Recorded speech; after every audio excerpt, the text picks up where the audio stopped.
할렐루야. 8월 18일 화요일 아침입니다. 이 반려견을 키우는 분들은 경험했을 텐데요. 산책할 때 보통 앞으로 걸어가는 것에만 집중을 하곤 하죠. 하지만 강아지들에게 산책은 걷는 것보다 여기저기 냄새를 맡는 시간이 훨씬 더 중요하고 행복한 시간이라고 합니다. 그걸 잘 모르면 자꾸만 줄을 당기면서 빨리 가자라고 재촉하게 되는데요. 어쩌면 강아지는 아쉬운 눈빛으로 나를 사랑한다면 조금만 더 기다려주세요 라고 말하고 있는지도 모르겠습니다. 우리도 그럴 때가 있는 것 같습니다. 상대를 위한다고 하면서도 정작 내 목표와 내 속도에 맞추느라 곁에 있는 소중한 사람의 속도와 마음을 기다려주지 못할 때가 많다라는 것이죠. 오늘 하루는 내 걸음을 잠시 늦추고 상대방의 보폭에 맞춰 기다려주는 아름다운 배려의 모습이 주 안에서 풍성히 드러나는 날 되시기를 주님의 이름으로 축복합니다.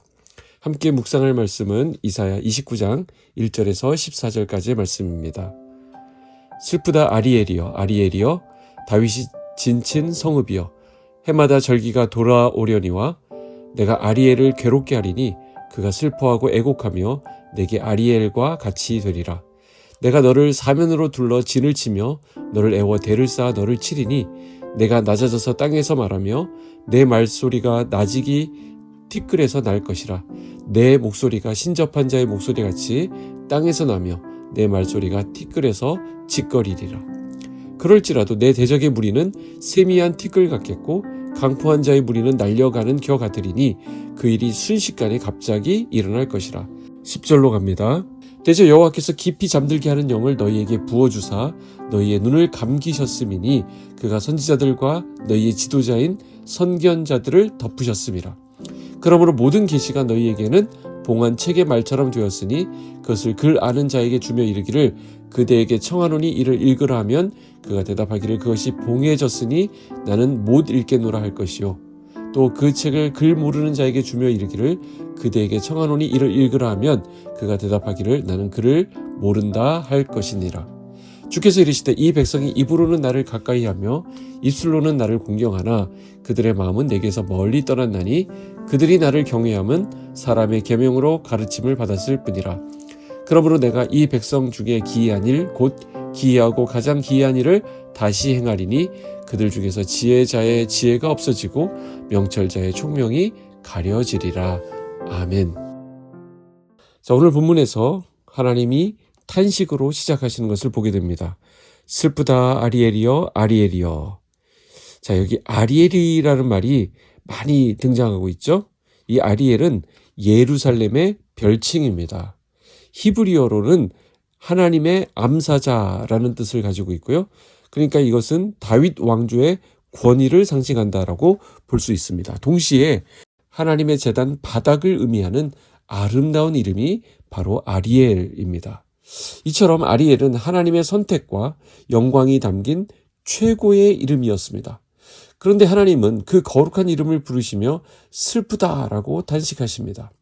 왜 그렇습니까? 그들이 받은 그 이름은 너무나도 아름답고 거룩한데 그들의 실제 삶과 신앙의 수준은 그 이름에 전혀 걸맞지 않게 철저히 변질되었기 때문입니다. 자, 그렇다고 한다면 남유다는 왜 이토록 처참하게 무너지게 된 것일까요? 9절, 10절을 보면 그들이 영적인 깊은 잠에 빠져 있었기 때문입니다. 남유다는 아수르의 위협 앞에서 하나님을 의지하지 않고 애굽을 붙잡으려고 했습니다. 하나님이 택하신 백성, 하나님의 성전이 있는 거룩한 도성, 그 이름에 합당치 못한 삶이었다라고 할 수 있는 것이죠. 그래서 하나님이 아수르를 통해 예루살렘을 치신 것입니다. 3절과 4절을 보면 사방이 애워싸고 예루살렘을 꼼짝 못하게 합니다. 그런데요, 그걸로 그렇게 끝나버린 게 아닙니다. 반전이 있습니다. 히스기야가 그제서야 눈을 들어 하나님을 바라보기 시작합니다. 그리고 기도했을 때 하나님이 그 아수르를 한순간에 흩어버리셨습니다. 5절에서 8절까지인데요. 대적의 무리가 세미한 티끌같이 날려가는 겨와 같이 되어버렸습니다.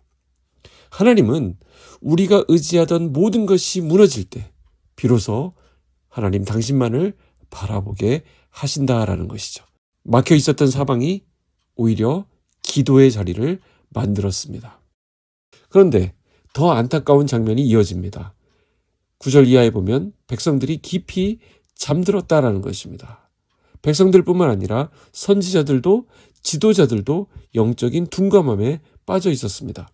그 결과가 11절 12절인데요.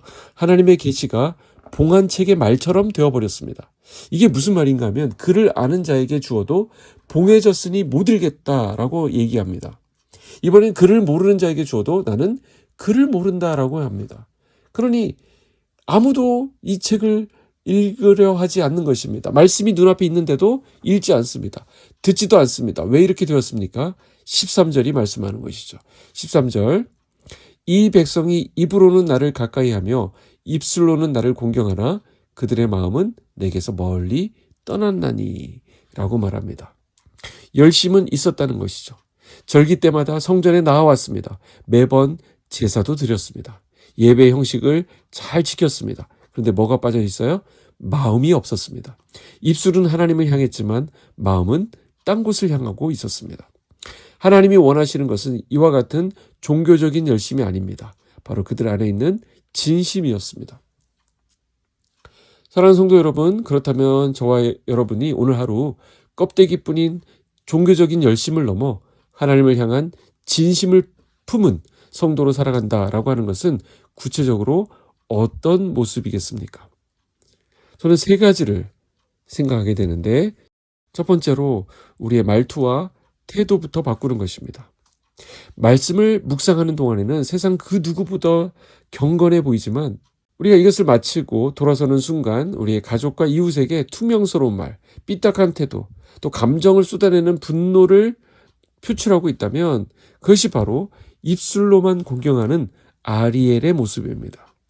오늘 하루 저와 여러분의 입술 가운데 그 언어 가운데 온유함과 따뜻함을 담아 성도다운 품격을 증명할 수 있기를 축복합니다. 두 번째는요, 내 힘으로 쥐고 있던 내 인생의 통제권을 하나님께 내어드리는 것입니다. 위기가 오면 우리는 어떻게 합니까? 먼저 하나님보다 돈의 잔고를 먼저 확인하죠. 사람을 막 찾아다닙니다. 애굽의 도움을 구하던 습관을 우리는 계속 보여주게 됩니다. 오늘 내 힘으로 어찌할 수 없는 답답한 문제를 만날 때 인간적인 계산기를 두드리기 전에 먼저 골방에서 무릎을 꿇고 하나님을 나의 유일한 소망으로 삼아야 할 것입니다. 그리고 세 번째로 성경 말씀을 머리로만 아는 지식에 가두지 않는 것입니다. 오늘 아침 나에게 찔림을 주신 하나님 말씀 앞에 내 고집과 자존심을 꺾고 주님, 내 생각보다 주의 말씀이 옳습니다 라고 순종하는 결단을 내려야 할 줄로 믿습니다. 우리는 거룩한 성도라는 영광스러운 이름을 받았습니다. 오늘 하루 성공과 세상 인정에 목말라던 낡은 신발을 벗어버리고 삶의 가장 작은 자리에서부터 하나님을 향한 진심을 드러내어 우리 하나님을 미소 짓게 하는 참된 하나님의 백성들 되시기를 우리 주님의 이름으로 간절히 축복합니다. 기도하겠습니다. 하나님 아버지 감사합니다. 오늘 이 아침 아리엘을 향한 주님의 탄식 앞에 우리가 섭니다. 아름다운 이름을 받았으면서 그 이름에 합당하지 못하게 살았던 것을 고백합니다. 입술로는 가까이 하면서 마음은 멀리 떠나 있었던 우리를 용서하여 주시옵소서. 오늘 이 자리에서 우리가 열심을 넘어 진심으로 주님 앞에서는 충성된 하루가 되길 원합니다. 예수님의 이름으로 기도하옵나이다. 아멘.